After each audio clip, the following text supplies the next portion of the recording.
올해 제 동생 생일에 제가 조그마한 선물을 하나 해 주었습니다. 그리고 그 뒤로는 전화 통화를 하며 대화를 나눌 때는 종종 제가 물어봅니다. 내가 선물한 거 잘 쓰고 있니? 여러분도 그렇지 않으십니까? 마음을 담고 신경을 써서 선물한 그것을 상대방이 잘 사용하기를 원합니다. 설령 입을 열어서 그와 같은 것을 표현하지는 못한다 할지라도 속으로 몇 번이고 되뇌어 보지요. 그거 어때요? 마음에 드세요? 잘 쓰고 계셔요? 그와 같은 질문을 마음에 담게 됩니다. 여러분, 하나님께서 우리에게 선물을 주셨다라는 말씀을 지난주일 오늘 본문의 말씀을 통해 함께 은혜를 나누었습니다. 하나님이 우리에게 어떤 선물을 주셨습니까? 때를 따라 아름다움이 있게 하셨습니다. 내 인생에 가장 빛나는 순간이 있을 뿐만 아니라 그때 아름다움도 내게 있게 하셨고, 설령 오늘 내가 걷는 길이 척박하고 고통의 순간이라 할지라도 하나님의 때에 나를 아름답게 하실 것이다 라는 아름다움을 내게 선물로 주셨습니다. 또한 우리는 유한한 존재임에도 불구하고 유한한 존재인 우리에게 영원을 사모하게 하셨어요. 그 영원을 사모하는 마음으로 하나님을 알게 하시고 하나님을 통해 영원을 얻게 하시는 선물을 주셨습니다.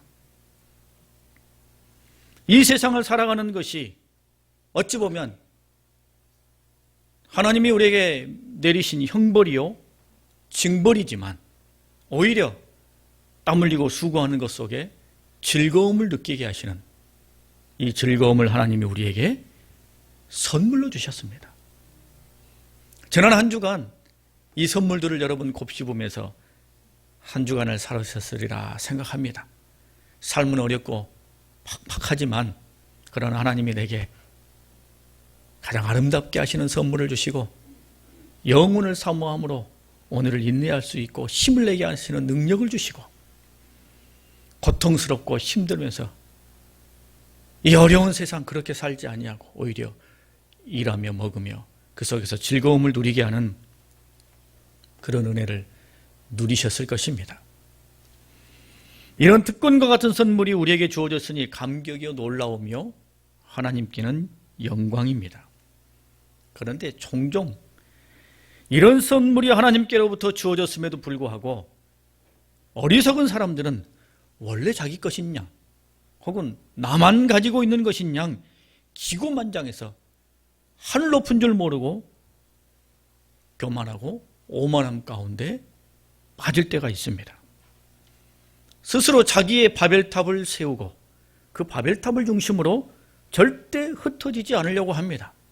이 바벨탑은 자신의 이념이나 물질이나 명예나 자신이 추종하는 누군가일 때가 있죠. 그와 같은 바벨탑을 세우고 그 바벨탑 중심으로 똘똘 뭉쳐서 절대 흩어지지 않으며 자기의 영예를 계속 이어가기를 원합니다. 선물인 줄 모르는 인간이 저지르기 쉬운 오만과 폐역입니다. 요즘 큰 교회들이 세습하는 경우가 왕왕 있지요. 그와 같은 것들을 접할 때마다 참 궁금합니다. 도대체 왜 큰 교회 성도들은 더더욱 요지부동으로 세습을 용인하고 받아들일까? 궁금합니다. 새로운 담임 목사를 청빙하여 혹 교회가 혼란에 빠지고 분열될까 염려하기 때문이다 라고 말합니다. 그럴 수도 있겠죠. 리더십의 교체로 인해서 교회가 갈등과 분열 가운데 빠질 수도 있습니다. 하지만 그래도 하나님의 교회입니다. 리더십 교체가 아니라도 능히 다른 것으로도 교회는 그 안에 갈등과 분열이 일어날 수 있습니다. 그래도 하나님의 섭리 안에 있는 거죠. 그럼에도 세습을 용인하는 그 이면 속내는 도대체 무엇일까? 자신이 속해 있는 그 큰 공동체, 그 교회가 자신의 자긍심이요, 자랑이요, 명예요, 영광인지라 그 교회가 지금처럼 그렇게 유지되어야 자신의 헛된 욕망을 지킬 수 있기에 세습이라는 제도를 바벨탑처럼 세우고 그것을 중심으로 붙들어 절대 흩어지지 말자는 탐욕과 이기심이 그 속에 있는 것은 아닐까요? 선물을 원래 자기 것으로, 자기만의 것으로 여기는 사람들이 저지르기 쉬운 오만입니다. 그렇기 때문에 하나님께서는 자신이 인간에게 주신 선물로 인간이 오만 혹은 폐역에 빠지는 것을 절대 원치 않으십니다. 자긍심과 만족을 넘어선 교만과 우월감에 하나님의 선물을 망가뜨리는 것을 절대 원하지 아니하십니다. 선물을 주신 하나님께서는 그래서 인간으로 하여금 그 선물을 잘 누리고 사용할 수 있도록 인간의 마음속에, 성도의 마음속에 지켜야 할 본분과 바른 마음가짐을 가르쳐 주십니다. 오늘 본문 말씀 속에 선물과 인간의 마음가짐을 다 심어두셨어요.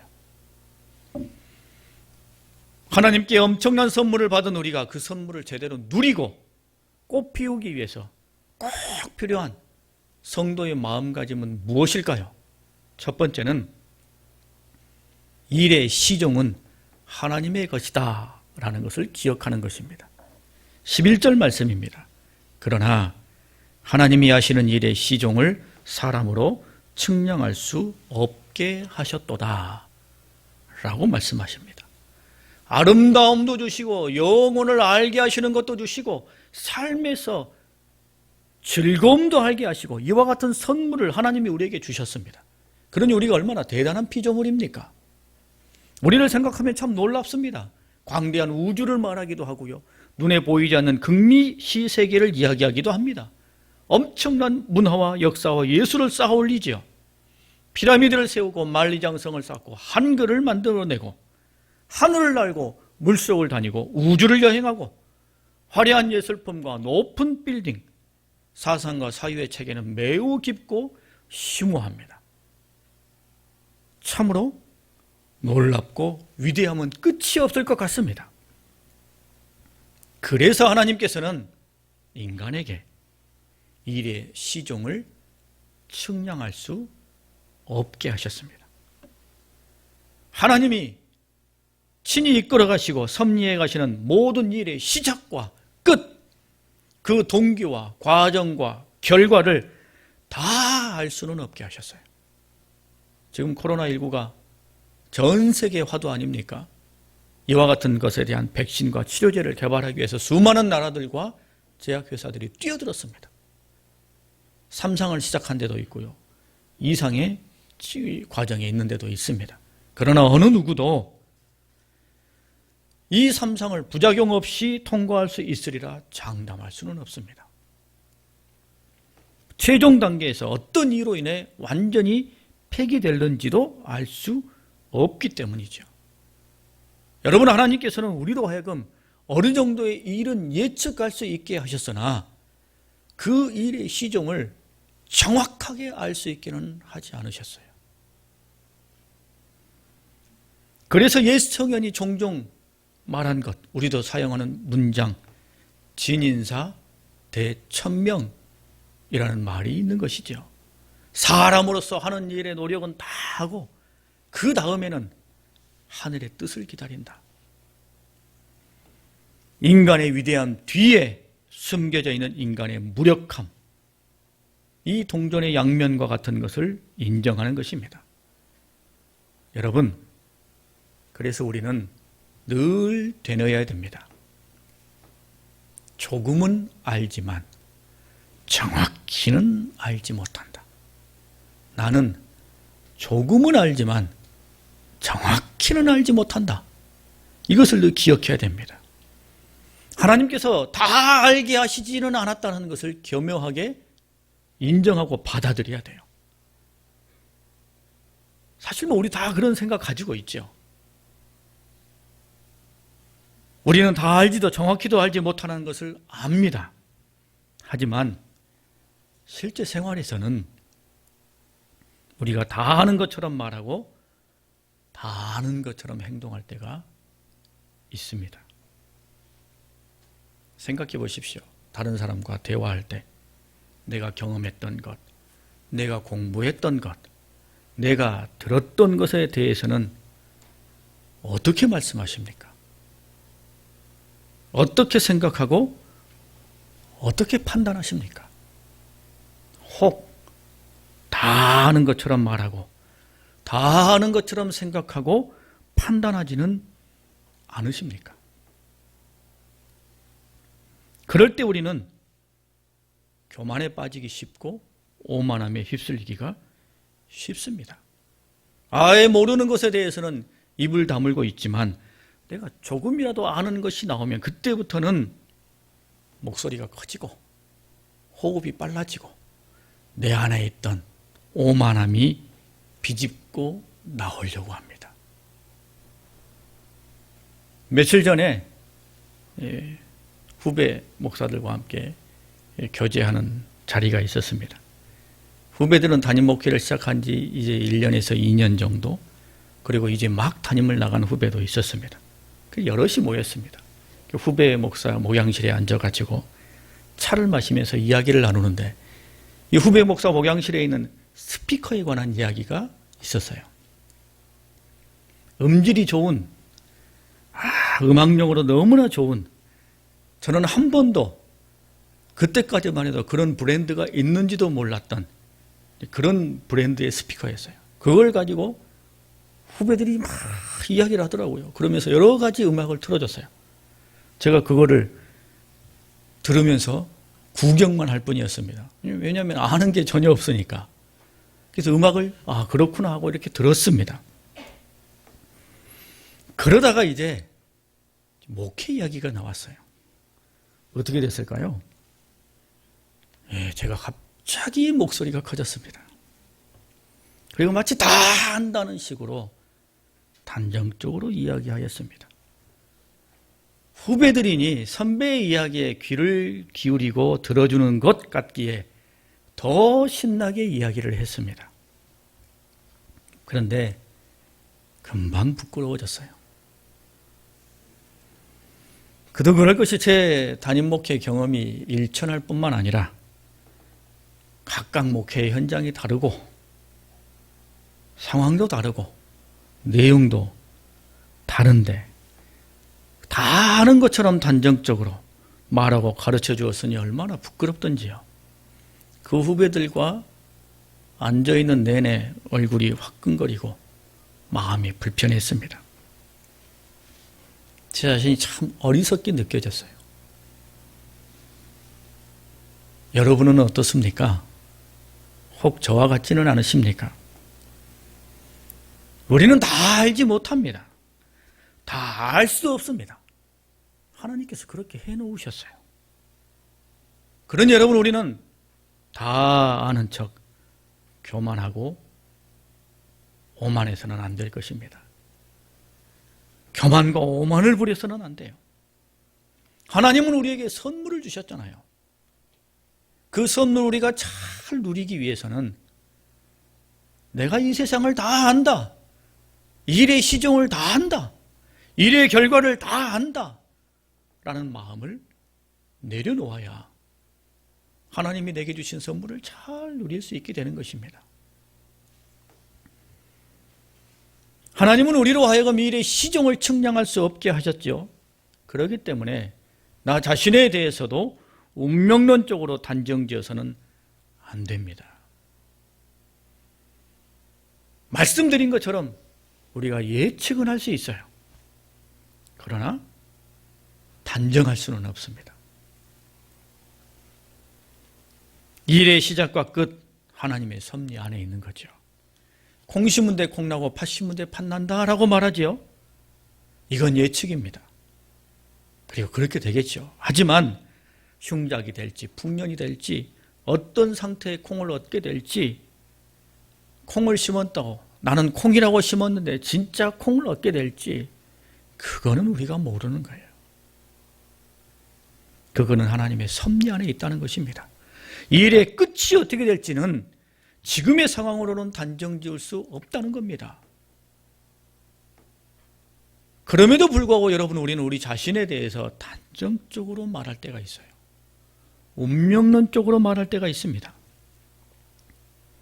호기롭게 무슨 일을 시작했다가 뭔가에 탁 막히고 힘이 들면 나 자신에 대해서 운명론적으로 단정하여 말합니다. 내가 하는 일이 다 그렇지. 내 주제가 그럼 그렇지. 역시 난 안 돼. 라고 말합니다. 여러분 혹시 이런 말을 스스로에게 해보신 경험이 있으십니까? 아마 아무도 예외가 없을 것입니다. 왜 그런 말을 합니까? 계속해 나갈 자신이 없고 너무 힘들기에 그렇게 말해버리면 편하기 때문입니다. 그렇게 말하는 것이 쉽기 때문입니다. 그러나 여러분, 하나님은 우리에게 말씀하셔요. 우리는 일의 시종을 알 수 없다고 말씀하셔요. 우리가 우리의 운명을 단정짓고 우리 자신에 대해서 단정적으로 판단하는 것은 옳지 않습니다. 지금 내 현실이 너무나 암울하고 내가 가지고 있는 여러 가지 것들이 너무나 부족해 보인다 할지라도 일의 끝은, 결과는 하나님의 손에 있다는 것입니다. 우리는 우리 전체를 알지 못해요. 나 자신과 내 인생과 내가 살아가야 할 세상을 통전적으로 해석할 능력이 우리에게는 없습니다. 하나님만 하실 수 있는 일이죠. 하나님만 하실 수 있습니다. 그러면 여러분, 우리는 우리 자신에 대해서는 단정적으로 말하면 안 돼요. 하나님께 그와 같은 것이 있다는 것을 우리는 인정해야 됩니다. 그럴 때 우리가 하나님이 내게 주신 선물을 잘 누릴 수 있게 돼요. 대신에 우리가 할 수 있는 것은 무엇일까요? 우리가 해야 할 것은 무엇일까요? 다 한다는 식으로 교만과 오만에 빠져서도 안 되고, 나 자신에 대해서 운명론적으로 단정지어서도 안 되고, 그러면 우리는 뭘 해야 합니까? 그것은 하나님께서 일의 시종을 측량할 수 없게 하셨으니 우리는 하나님을 안다라는 것을 기억해야 됩니다. 우리 앞에 있는 일은 그 시작과 끝을 우리가 알지 못해요. 그러나 대신에 우리는 누구를 알아요? 우리는 하나님을 압니다. 천지를 창조하신 하나님, 모든 것을 주관하시고 섭리하시는 하나님, 우리를 천국까지 인도해 주시는 하나님, 전지전능하신 하나님, 그 하나님은 우리가 알아요. 얼마나 놀라운 일입니까? 우리는 우리 일의 내용, 우리 일의 시작과 끝을 잘 알지 못합니다. 그러나 그것을 주관하시는 하나님은 알아요. 이게 우리에게 능력인 줄 믿습니다. 갈라디아서 6장 7절에 이렇게 말씀하셔요. 스스로 속이지 말라. 하나님은 업신여김을 받지 아니하시나니 사람이 무엇으로 심든지 그대로 거두리라 라고 말씀하십니다. 여러분, 우리가 무엇을 심어야 되겠습니까? 나는 연약한 인간으로 일의 시종을 다 알 수 없는데, 내 인생에 대해서 운명론적으로 단정하여 말할 수 없는데, 그러면 나는 뭘 심어야 되겠습니까? 뭘 심어야 돼요? 하나님을 향한 믿음과 기대와 신뢰를 심어야 돼요. 내게 있어서 가장 지혜로운 일과 탁월한 선택은 하나님을 붙드는 것입니다. 하나님 안에 있는 거예요. 여러분, 우리 모두가 하나님이 주신 선물을 잘 사용하기를 원합니다. 여러 환경과 어려움 속에서도 그래, 하나님이 내게 아름다움을 주셨지, 나도 정말 끝장날 것 같은 아름다움을 드러낼 내 인생에 피크가 있을 거야. 오늘 매 순간순간에 내게 아름다움이 있을 거야. 지금 너무나 척박하고 어렵다 할지라도 분명히 하나님께서 나를 향하신 하나님의 때에 나로 하여금 빛나게 하실 거야 라는 이 놀라운 은혜를, 오늘의 삶이 고통스럽더라도 내게는 영원히 있으니 그 영원히 있다는 사실을 기억하면 오늘을 인내할 뿐만 아니라 다시금 힘을 내게 하시는 하나님의 그 놀라운 선물이, 누군가는 지겹다고 누군가는 고통스럽다고 원망과 불평하며 삶을 살아갈 때, 그래도 나는 힘들고 어려운 내 삶의 일상 속에서 즐거움을 누리고 감사를 말할 수 있게 해서는 하나님의 선물을 내가 잘 누리기 위해서는 일의 시종을 측량하지 못한다는 사실을 기억하고 하나님을 붙드는 것을 통해 내게 주신 하나님의 선물을 온전히 누리시는 우리 모두가 될 수 있기를 바랍니다. 또 하나 기억해야 할 것은요, 이제 일의 내용을 내 마음대로 할 수 없다는 거예요. 반려견 행동 전문가인 강형욱 씨가 이런 말을 했더군요. 강아지는 자기 꼬리를 자기 마음대로 할 수 없다고 합니다. 흔들고 싶을 때 흔들고 멈추고 싶을 때 멈추고 하지 못한다는 거예요. 저는 잘 모르는데 아무튼 전문가인 강형욱 씨가 그렇게 이야기를 했어요. 이야기를 들어보니까 이렇습니다. 강아지는 흥분하면 무조건 꼬리를 흔든다는 거예요. 그리고 뭔가 이게 뭐지? 하고 킁킁거리며 냄새를 맡을 때는 꼬리를 가만히 둔다는 거예요. 그 꼬리를 강아지는 자기 마음대로 할 수 없다는 겁니다. 우리는 어떻습니까? 우리는 내가 마음에 느낀 것 혹은 감정, 내 생각 그대로 드러낼 수도 있고, 혹은 그것을 감춰서 정반대로 드러낼 수도 있습니다. 강아지는 그럴 수 없다는 거예요. 그렇다 보면 우리는 강아지보다는 훨씬 훌륭하죠. 네, 대단합니다. 그런데 여러분, 우리도 우리 마음대로 할 수 없는 게 있어요. 하나님이 정해 주셨어요. 14절의 말씀입니다. 하나님께서 행하시는 모든 것은 영원히 있을 것이라. 그 위에 더할 수도 없고 그것에서 덜할 수도 없다 라고 말씀하십니다. 하나님의 뜻과 상관없이 하나님께서 하시는 일을 우리 마음대로 좌지우지하거나 우리의 입맛대로 바꿀 수 없다는 거예요.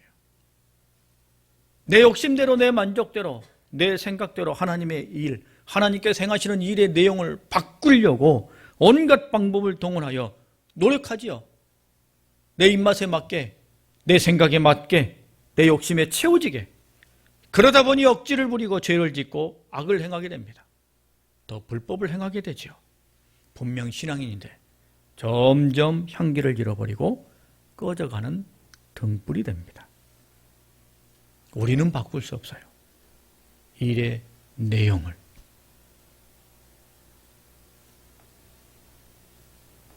하나님이 바꿔주셔야 돼요. 우리는 일의 내용을 바꿀 수 없어요. 하나님이 바꿔주셔야 됩니다.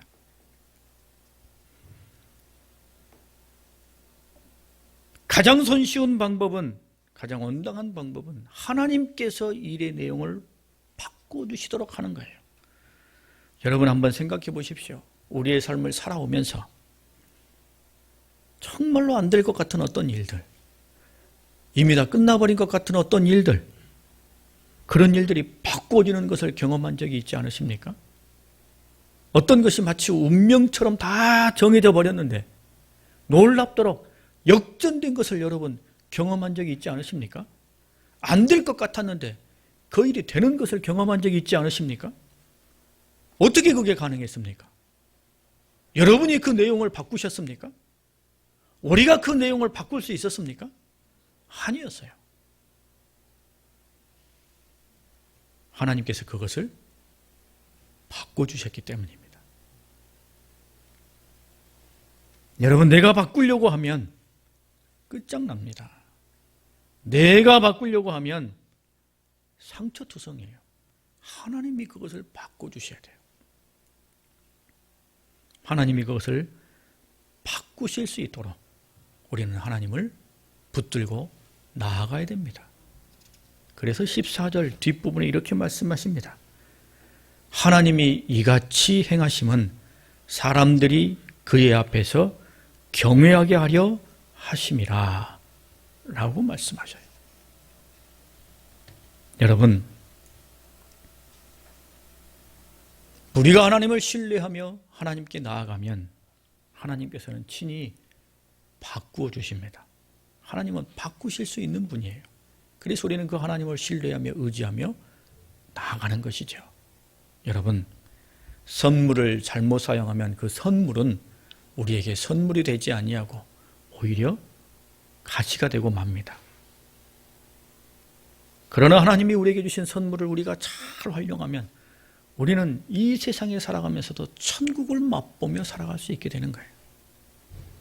힘들고 어렵고 고통스럽지만 오히려 그 안에서 감사를 말하고 찬송 부르며 기뻐하며 우리의 삶을 살아갈 수 있게 되는 거예요. 하나님이 내게 주신 아름다움, 영혼을 사모할 수 있는 마음, 그리고 인생에서의 즐거움, 이와 같은 것들을 진짜 누리기를 위해서 우리는 내가 다 한다라는 오만과 독선에서 벗어나고 나 자신에 대해서 운명론적으로 단정짓지 말아야 돼요. 나는 일의 시종을 다 측량할 수 없는 연약한 존재입니다. 그래서 하나님을 심어야 돼요. 하나님을 기대해야 됩니다. 일의 시종을 잘 모를 뿐만 아니라 일의 내용도 내 마음대로 바꿀 수 없어요. 그래서 그것을 바꿔주실 수 있는 우리 하나님을 붙들어야 됩니다. 그러면 하나님께서 내게 주신 모든 것 속에서 참된 행복을 누릴 줄 믿습니다.